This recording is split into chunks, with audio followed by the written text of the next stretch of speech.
کچھ ایسے مشورے ہیں جو کہیں نہ کہیں میرے ہی بیچ کے دوستوں نے مجھے کہے اور میں آپ کو کہہ رہا ہوں. خدا کے لیے اگلے 2 سال پاس آؤٹ ہونے کے بعد یہ ذہن بنا لو جاب شاید نہ ملے. ہم کہیں نہ کہیں ایکسپیکٹیشنز کیا ہوتی ہیں, ادھر پاس آؤٹ ہونا ہے, توپوں کی سلامی کے ساتھ یو ٹی کے باہر ہمیں جاب مل جانی ہے. کوئی جاب نہ ملے, شاید ہمارے سی ویز بھی ٹھیک نہ ہو, شاید ہمیں انٹرویو دینا نہ آتا ہو, شاید ہم ڈھونڈیں تو ہمیں پتہ لگے کہ ہمیں پتہ ہی نہیں ہے کہ انٹرویو میں پریزنٹ کیسے کرنا ہے, شاید ہمیں پتہ ہی نہ ہو کہ ہم جس جاب میں اپلائی کر رہے ہیں, جس جاب کے لیے, وہ ریلیونٹ بھی ہے کہ نہیں ہے.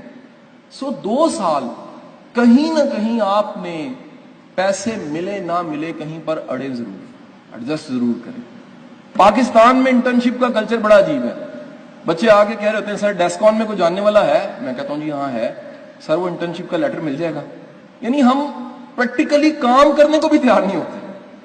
دنیا میں انٹرنشپ کو اپرچونٹی سمجھا جاتا ہے. انٹرنشپ بہت بڑی اپرچونٹی ہے.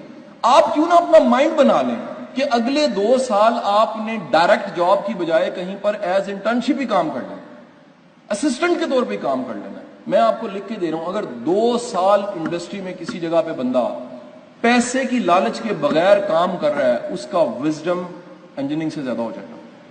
کیونکہ جو آپ پریکٹیکلی سیکھتے ہیں وہ انجینئرنگ نہیں سکھا سکتی, جو آپ فیلڈ میں جا کے سیکھتے ہیں وہ انجینئرنگ نہیں سکھا سکتی. سو خدا را اپنا مائنڈ بنا لیں.